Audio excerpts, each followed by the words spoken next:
This research shows us that small businesses are really struggling with the energy prices. In fact, they're doing it tougher now than they were during COVID.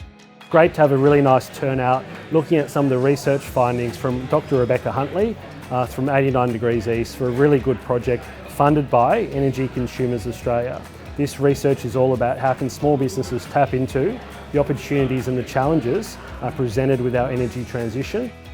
The most unique challenge that they face is where to go for reliable information. So we were finding that at least half want that information, want those resources, but don't know where to go. I think when you do that Google, when you are curious, maybe something that has that centralised service that just has the collation of all those tips, but then other avenues to go to other resources or other businesses that might be able to help you. Support to help us manage our energy use would be, I think, a consultant maybe coming out and showing us what we're doing wrong, because sometimes we don't really know what we're doing wrong, and even information online might not be clear with how to do things. So maybe even videos or people coming out and showing us some stuff. The research has shown there is really 3 distinct segments when it comes to energy and the pathway to net zero for small businesses. There's one segment that is very much reflects people who are in embedded networks, so they might be in shopping centres. So there's a limit to how much they can really do without the landlord's permission.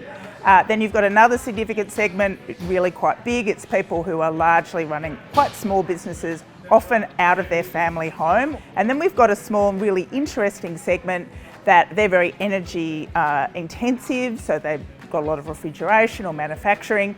Their energy costs are high, and they're highly motivated to go out and invest in energy, in renewable energy solutions to get those energy prices down.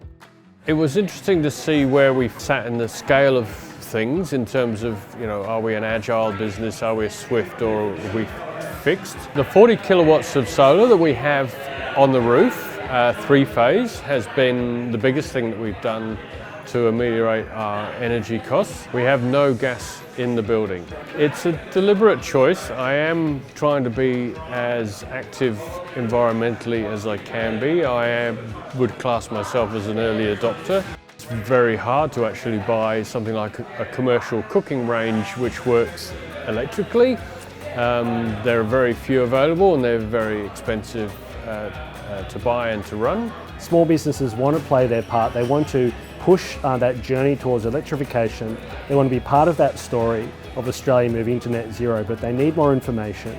They need to understand how they can play their role, and they need to understand how they can do that in a way that's commercially sensible and that can fit in with their operations and with the viability of their own enterprise.